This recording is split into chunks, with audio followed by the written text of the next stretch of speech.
guys, it's Erin. Earth Healer Movement is the name of the channel. This is a channel of several different things.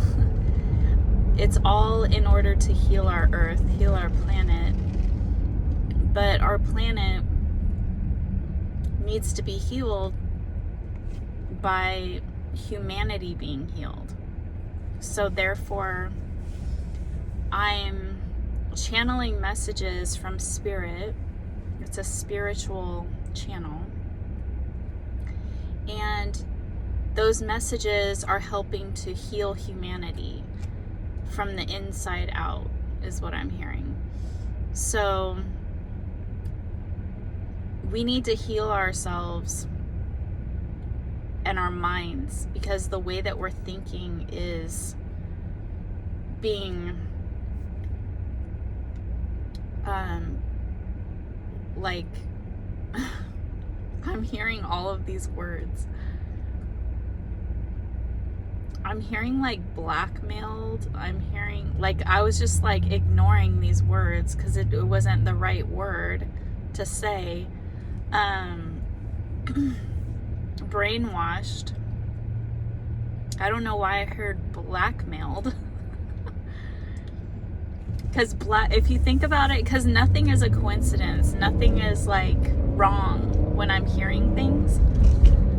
It's just the context in which you're thinking about it. So we're being blackmailed to think the way that we think, because it's all about money in this world. Because blackmail is like you're using money to force somebody to do something that they don't want to do.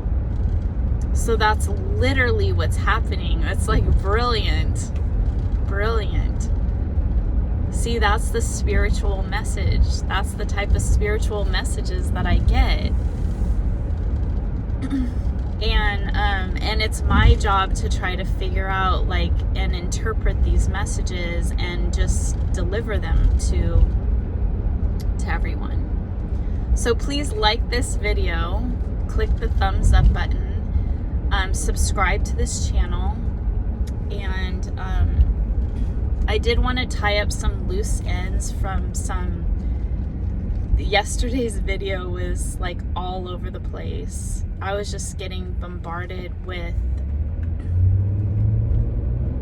messages that kind of just threw me all over the place. I wasn't able to like finish some stories that I was planning on telling, and that happens quite a bit. But that video yesterday was like, it happened a lot. So I just wanted to make sure that I didn't, just leave things like without an ending or without the rest of the message.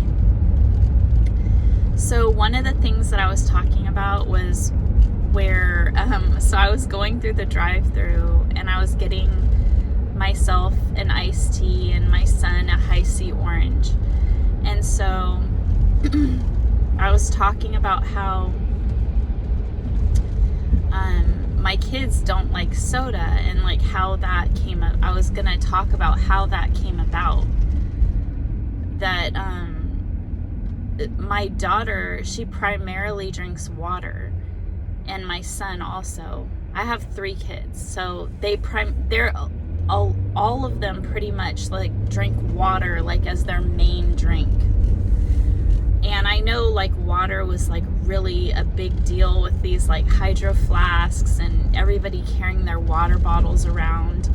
But before that, when they were children, like little kids, like toddlers and babies even, instead of giving them juice and milk, I would give them water. And so, because I knew about the dangers of the sugar, there's a lot of sugar in milk.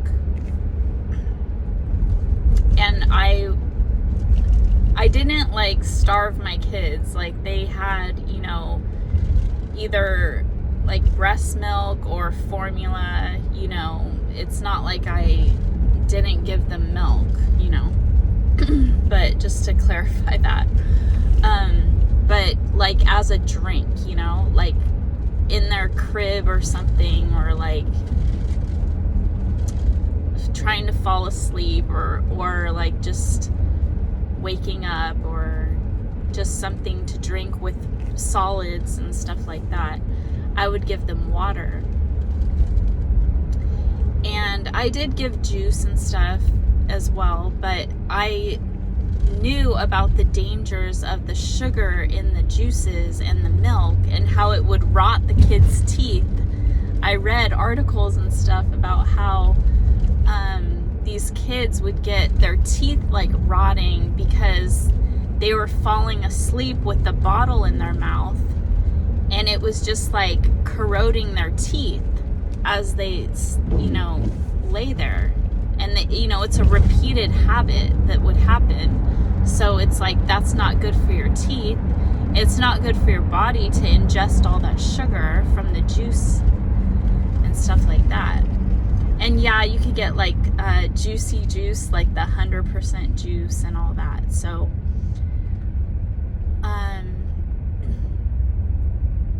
but all that sugary, like, you know, to reduce sugar addiction, you don't want to just have that be, it's like you're programming your kids to want sugar and to crave it. So by giving them water as their main form of drink, it's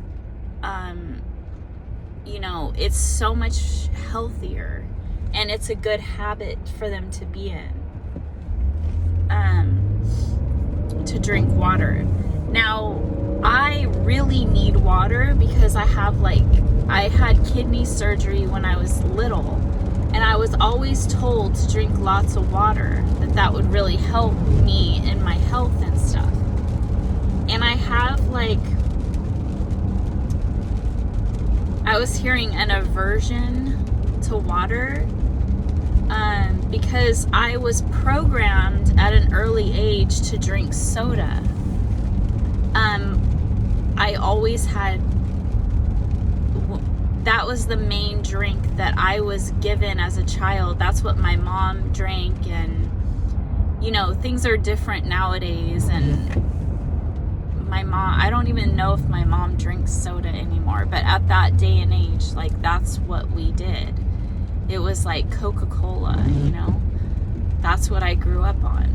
And it's so sugary and so bad for a kid to have that all the time, like even for breakfast, you know.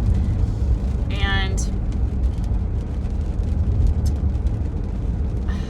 it's weird though, because like my mom was I don't think she was more like just doing her own thing, living her for herself. And then me and my sister just kind of like did what she did, kind of. So she didn't take us to fast food, so, but we did eat out a lot. So it's like I'm programmed to like eat out and having these meals that are like, you know, restaurant kind of meals, or like fast restaurant type things that, you know, just like on the go. And I'm used to that on the go type of lifestyle too, from how I was raised.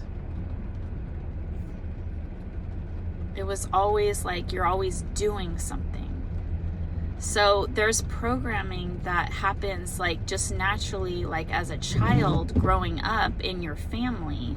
Like what kind of pace is it? Do you like where do you go out to eat, or do you stay at home and have homemade meals, or just like there's all kinds of programming that's going on in your family dynamic. Like how you do the dishes, how you do your laundry, how you fold your laundry. Like there's literally like, what products do you use? What brands are you familiar with? Like what type of toothpaste does your family use? Like do you guys all use the same toothpaste brand. These were kind of questions that we discussed in college in business classes. Like, there's certain brand programming that it's like a lifetime brand that's established in your childhood by your family. It's like a tradition, and you feel like more like of a family group, a unit, because you're all doing the same thing. And it's like, it feels like home, it feels like tradition, it feels like you're bonded as a family because you're all doing the same thing that's passed down. And yes, you can change that, but it takes something in your brain to change it. And so in business and marketing classes, there's all this psychology of the brain that they're trying to trick your brain into changing your mind and buying a different product. So in marketing products, that's how they come up with these commercials. They use like color. How does color affect your brain? How do certain words affect your brain? How do certain like images affect your brain? What about different races and colors and shapes and sizes and, you know, the structures of people's faces? And like, it's like, are they smiling? Are they not smiling? Like, it's so extensive. People dive deep, and this is like this is like the world's advertising to people to get them to buy products. So it's so amazing that I have this background in business and marketing, because it's literally the psychology of, you know, it's manipulating the people in our society to do what we want them to do.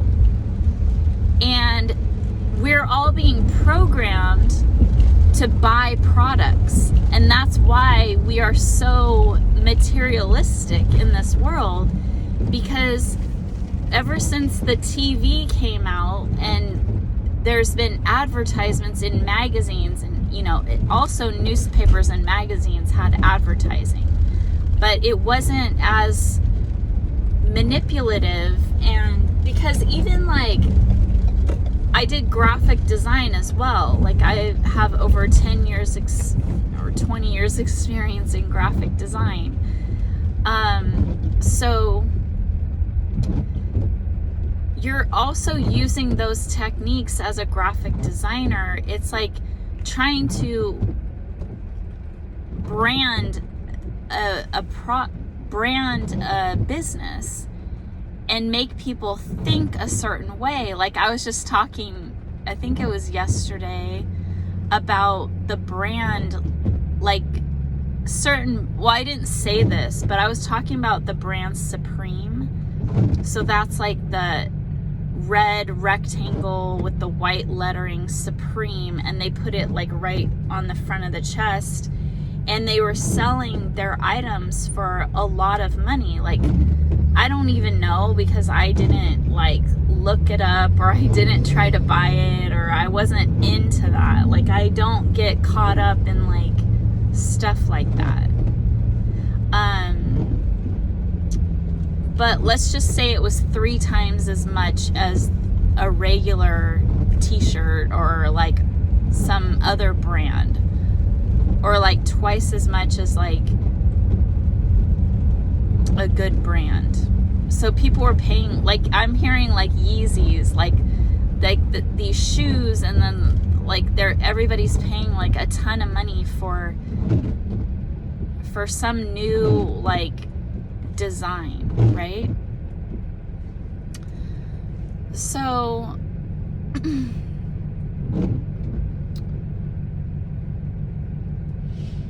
really, there's nothing really like special about the brand. It's just a marketing technique.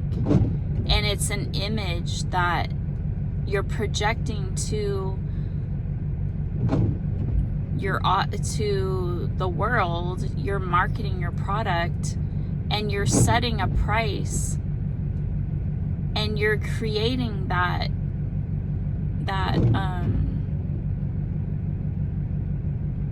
you're creating that image. And so I'm hearing Goop, Gwyneth Paltrow, I think that's her brand, if I'm not mistaken, where her items were like excessively expensive as well. There's a lot of brands like that. Something that's not adding more value. It's just the implied value of the product. So we learn about all of that in business and marketing classes. We learn about, I did take psychology as well, and it's just fascinating to me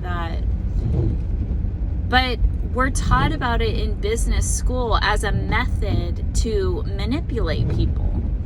And so that in itself is like wrong. Like that we're all like this money hungry society trying to manipulate each other in order to get money. Like we're greedy and trying to get money, and we'll do it at whatever cost, when it's supposed to be like, in God we trust.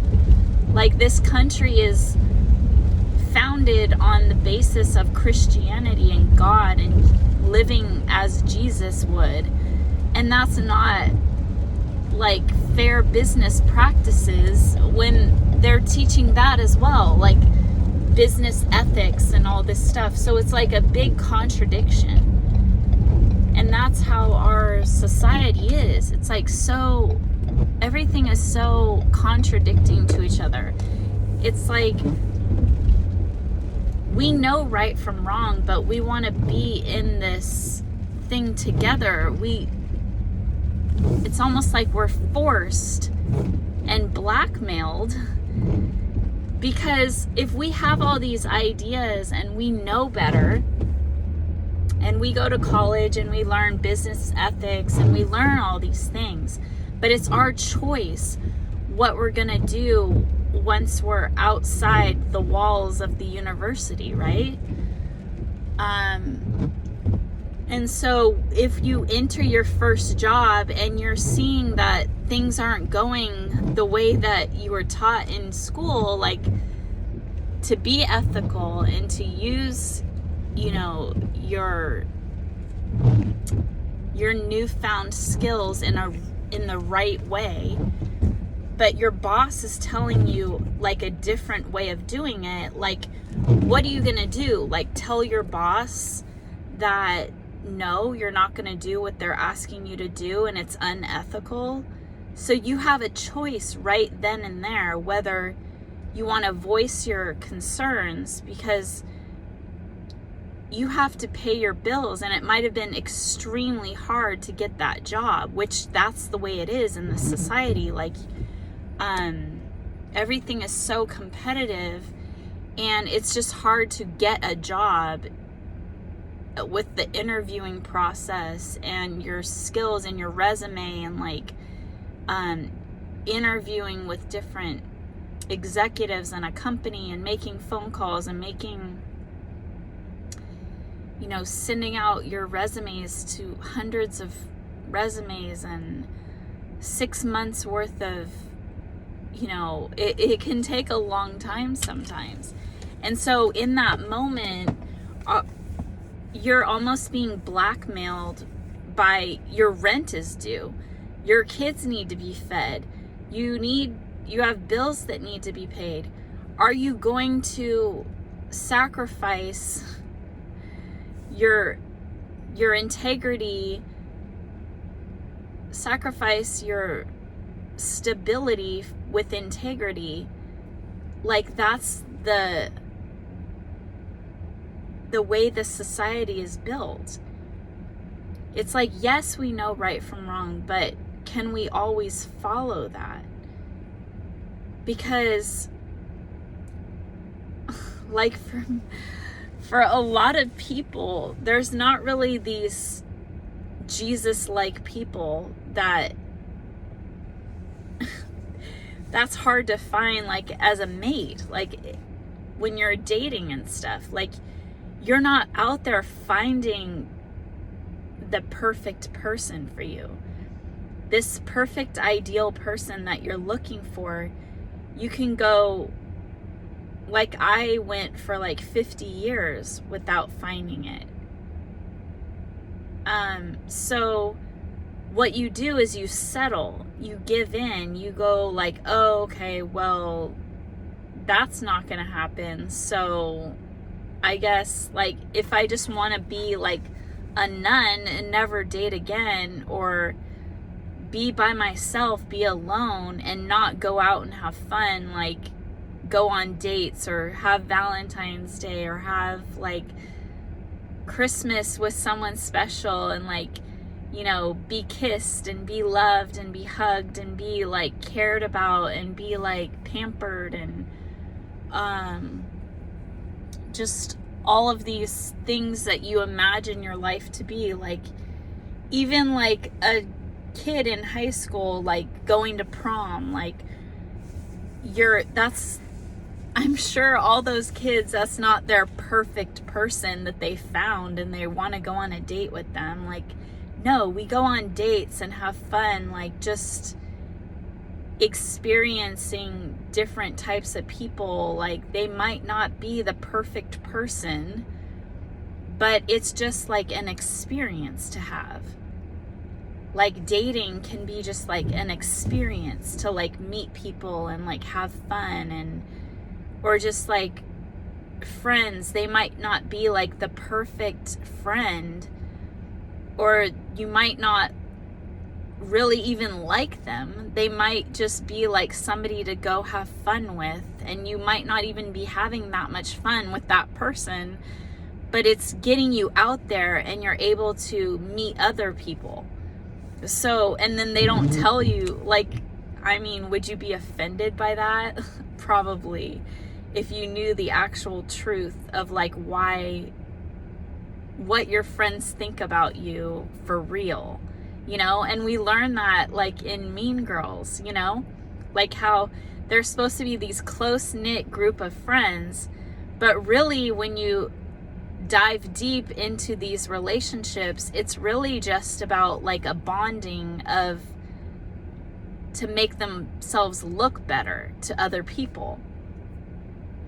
It's like it's like a way in which to manipulate others to get something that you want. So like a certain boyfriend or whatever, or they might just like a guy just because it makes them look good. Like, he's cute and he's got good style, and so I can hang out with him, and then that, or maybe he's like popular, and so then that makes you more popular because you're with this guy. And this is kind of like the Hollywood,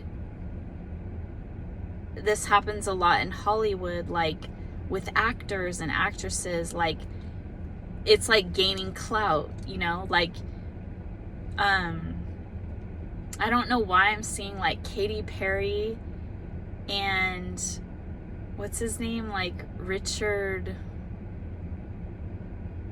Branson. I don't know. I don't think that's right, but that's what I'm just hearing. I can see his face. He's like, is he from Britain or London or something? And I don't know, but that relationship like really went downhill, and they like got divorced. But oh my god, I know that's not the right name, but sometimes spirit gives me like something that's similar to jog my memory to get the real name. it's kind of like annoying me right now.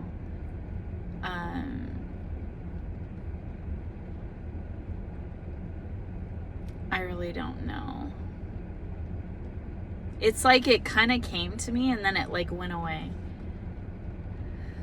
So he was a comedian actor, or is.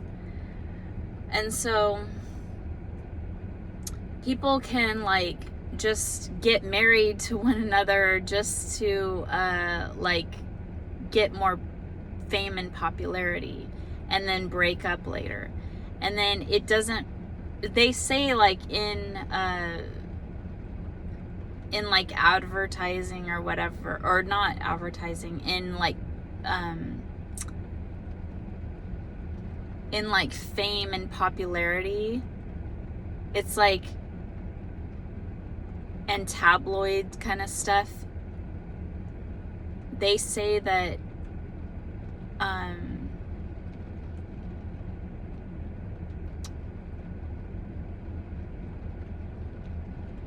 my god, I can't even think of it. I'm thinking of like any recognition is good recognition. But I know the word is not recognition.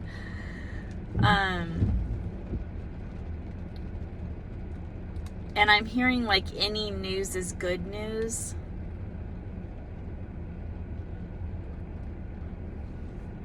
And I'm hearing promotion, popularity,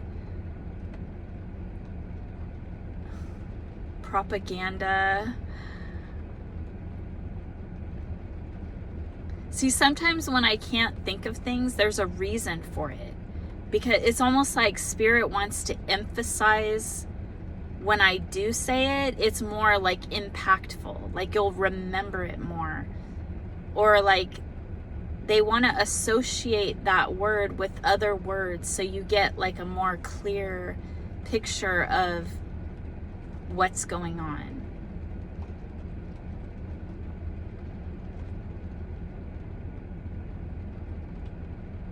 I can't think of it.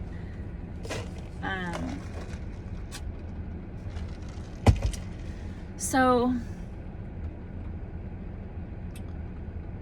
let's see.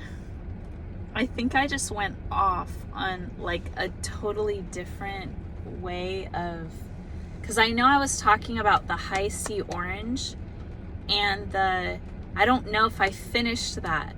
So let me just like get straight to the point with that, is that I was a nutritional consultant and I taught my kids to drink water because of the dangers of sugar. It's so bad for everybody. Even though, what I was trying to say is that I don't have good habits myself.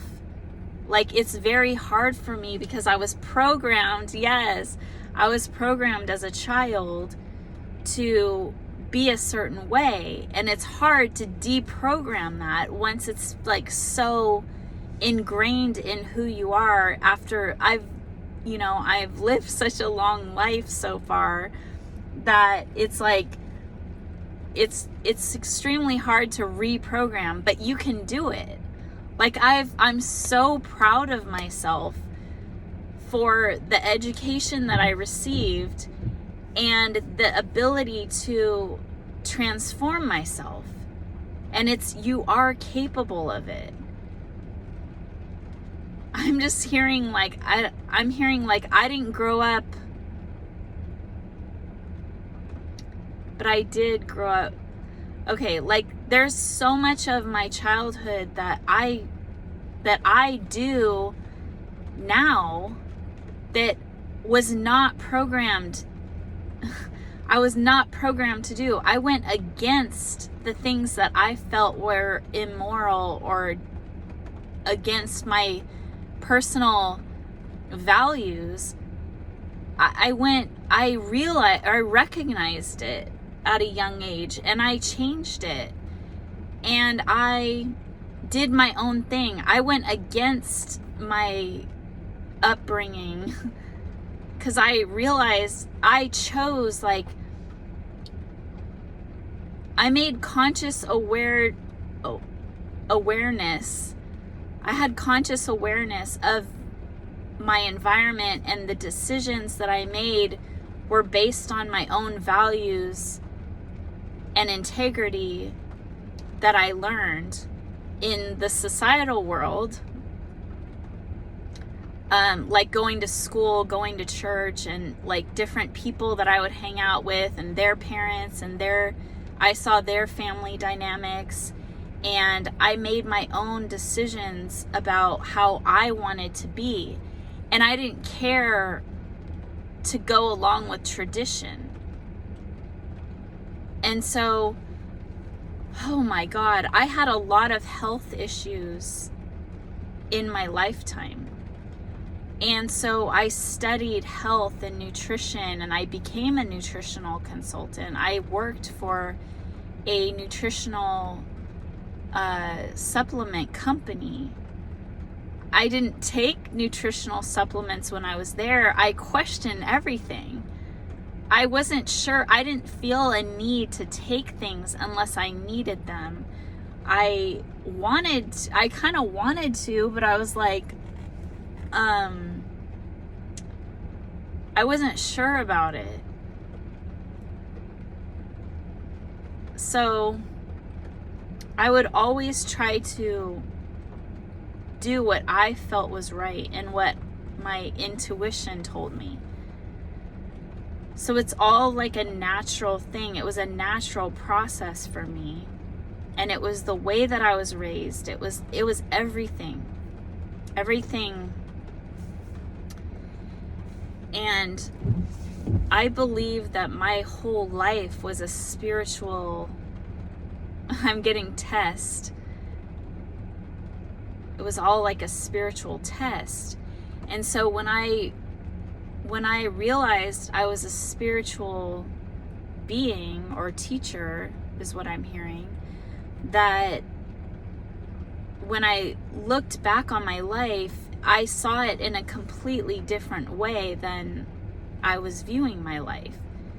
It's almost like I felt like a failure. Like, what am I doing with my life? Like, it's not going the way that I would want it to go. I don't understand like what's happening and why I made the decisions that I did that felt so right at the time, and what is going on? What is all of this? And so by reflection, it felt like my life was like a mess and a disaster. And it made me go into a self-reflection, a hermit mode of like being alone and reevaluating my life and stumbling upon my spirituality and this whole like twin flame journey, because it was triggered by a relationship with my counterpart, my divine masculine. I'm the divine feminine. So I'm I heard God's creature, chosen one, 144 is what I'm hearing. So yeah, so it all, like, I had the aha moment of, looking at my life completely differently, like I had never realized. And it all made perfect sense to me. Every little detail of my life makes perfect sense to me. And so that's part of my path, my mission, my purpose, is to tell these stories. That's why I'm such a good storyteller. I didn't even know I had all these gifts. And the gifts just like, it's like Cinderella, like the shoe just fits. And so, yeah, I was left to be by myself and like going through all these challenges and stuff. But I found my, the glass slippers. I found the shoe that fits my feet, like it makes sense. And the whole Cinderella thing, like, goes perfectly, like, with my story. And there's a connection with Cinderella. And I wasn't like one of those kids that was spoiled and was able to see Cinderella the movie, and like I didn't dress up, and I wasn't given gifts and toys and like things that like I wanted, and I didn't wear things with Cinderella on it. I didn't have all that stuff. Or like, I was raised like very humbly and modestly. Like, I wasn't. So to have the Cinderella story like actually fit my life and be like a significant part of my story, it was just like, I didn't realize that until much later in life. I knew that I felt a connection with that story when I was younger, being kind of like left out in the cold and not like feeling a part of my family, and feeling like I was being like abused emotionally, and turning to like cleaning and stuff like that to make people happy and to make myself feel good, and like, and still having a smile, and still like, you know, and having these like coincidences happen to me that brought me joy and were lucky, that I felt like, and like but then being like, have stuff torn away from me by jealous people, and like, it's like, it kind of like matched me. And so it's just, yeah, it's all makes sense. It like perfectly makes sense to me. And if it doesn't make sense to you, like, I have videos, a series of videos so far that explain a lot about it in different parts, because there's so much. Like, I could literally talk, and I like for so long about everything, that I really want to write books on what, like, organize it all into stories that are more like organized. But this is literally part of the whole Earth Healer movement, is to tell my story. It's part of the intrigue to build the momentum of this movement. And it's also healing humanity, because these stories are divinely orchestrated and guided so society can learn these lessons, and it's going to heal humanity and create a better world for all of us. So Spirit, my guidance, gives me like messages as I'm talking, and different clips. I'm hearing synapses. My subconscious is connected to the ethers of the spiritual world, and I'm able to get these great, brilliant messages from the Holy Spirit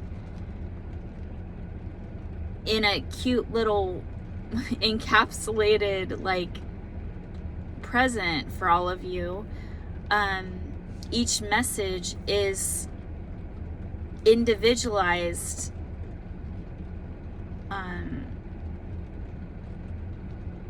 and uniquely presented and formed to capture your attention and to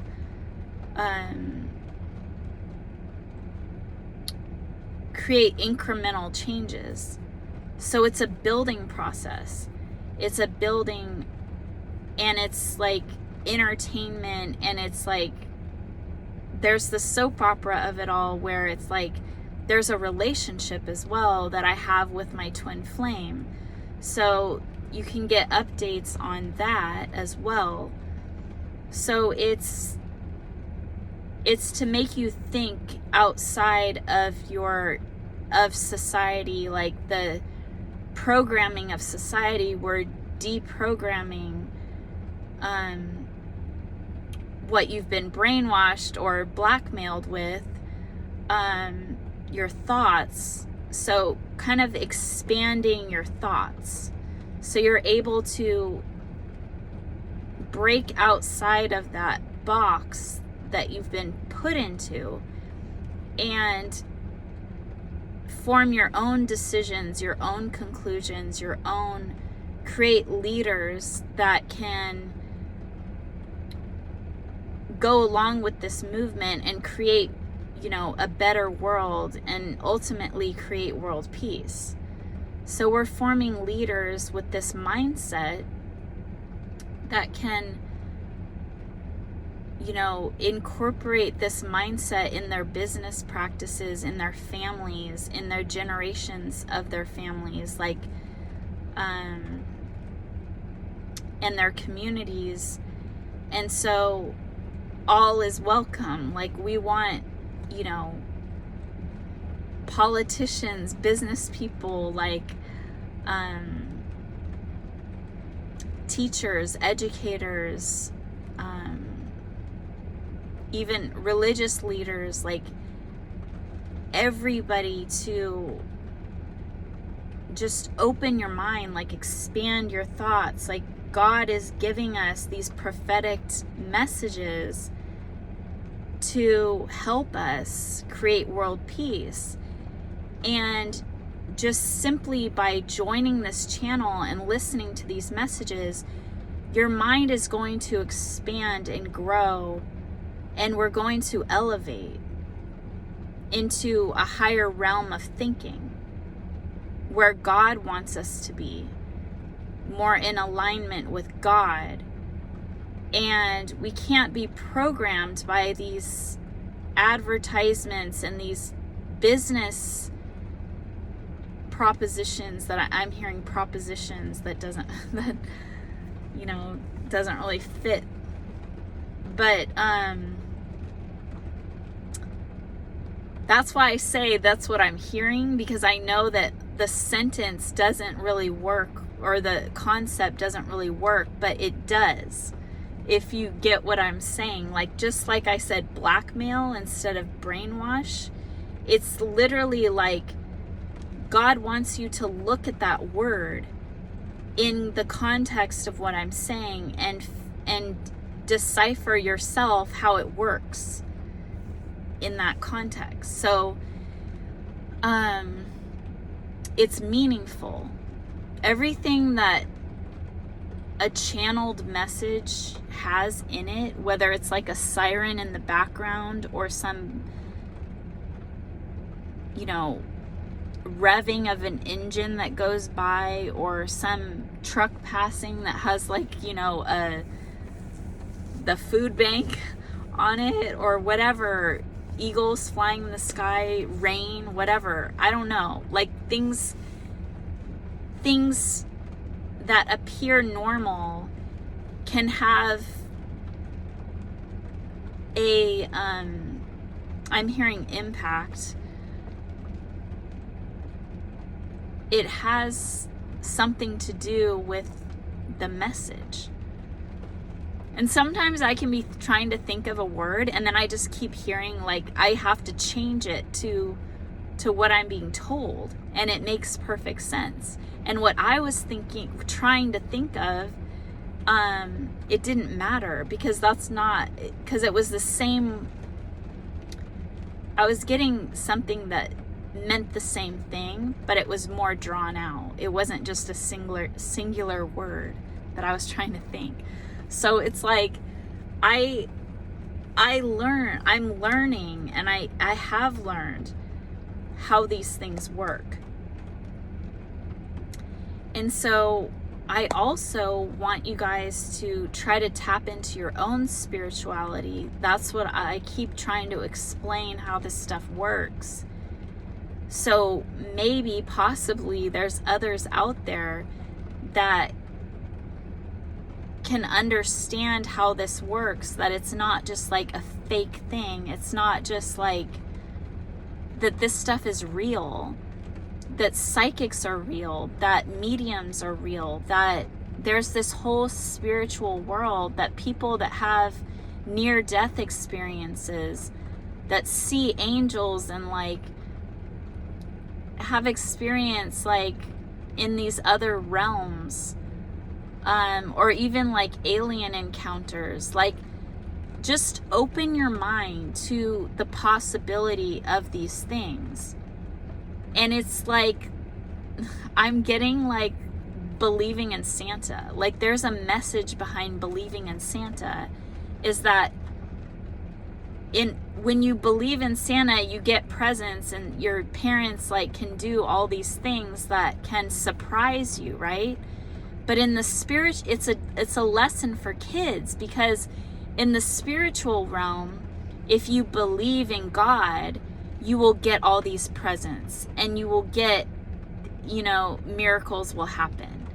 So it's like you have to have that, maintain and have to have that belief in order to get connected with your gifts. That was beautiful. Thank you, God.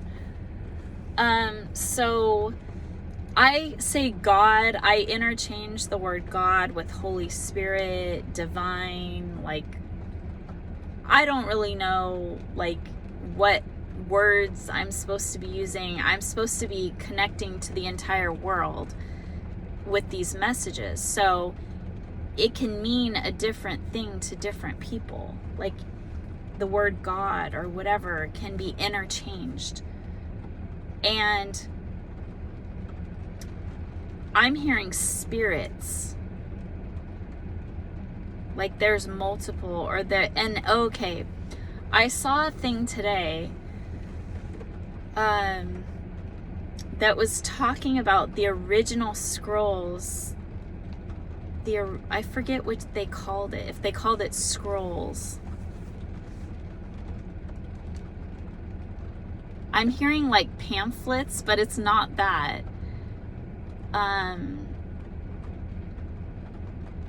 Oh my gosh, I forget the word of it, but there's like the original tablets, like I'm gonna say scrolls, like where the prophet, the first prophetic, or where the Bible originated from.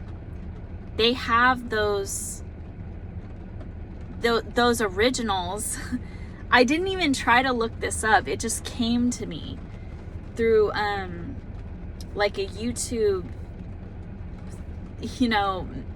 thing, and it was brilliant. And it was like talking about how the word God was, that the Bible, that all of these books, I'm hearing, I don't know if it's Quran or Haran, sorry.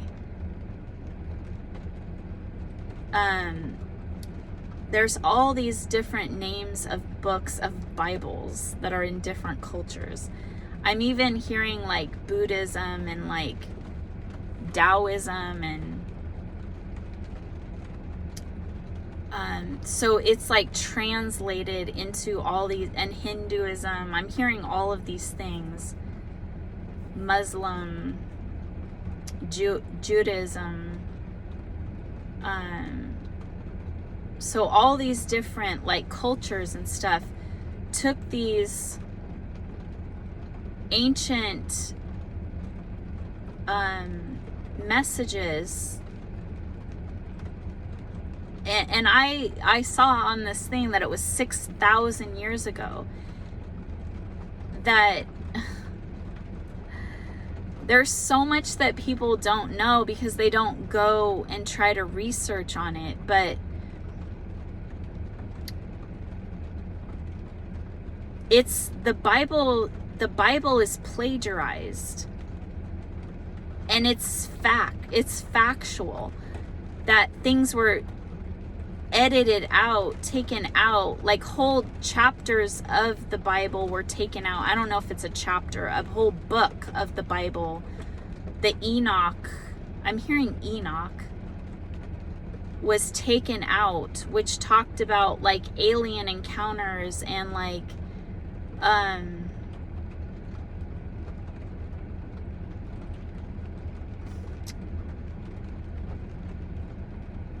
I saw somebody like floating up into a spaceship and then being put back down with changed DNA and all that. So it talks about that. And like, so this is what I heard from this video, was like that they changed some kind of DNA where we could only live 120 years of our lifetime, that was the maximum like age, you know, that a human would live. So we couldn't like find out the truth. That, and we have all these brainwashing things in society that keep us from trying to find out the truth. Because we have to make money and we have to do what society is doing, or else we don't want to be shunned out of society. We don't want to be like left out of the group. We don't want to not have money and not be able to survive. We want to have like, you know, our family unit. We want to have like children, and we want to have like that dynamic of family. We don't want to be like outcast from our family or society. We need to make money and we need to live. So it's like, it's almost like, you know, the blackmailing, the brainwashing that we have to. So when we're so focused and doing what others are doing, it's even like sports and games where we're to keep our minds off of finding out the truth of society, or going against the society that was built by these I'm hearing like the like type of like Illuminati type that are like controlling this world. So it's like 1% of the population is actually like controlling our whole, like 8 billion people on this planet. So this is getting really into some other things. And so this is just a hint of some more that's to come, some more that I'm going to be talking about. And so, yeah, just wait for next video, and I'll talk to you guys again soon. Peace, love, and light. Bye.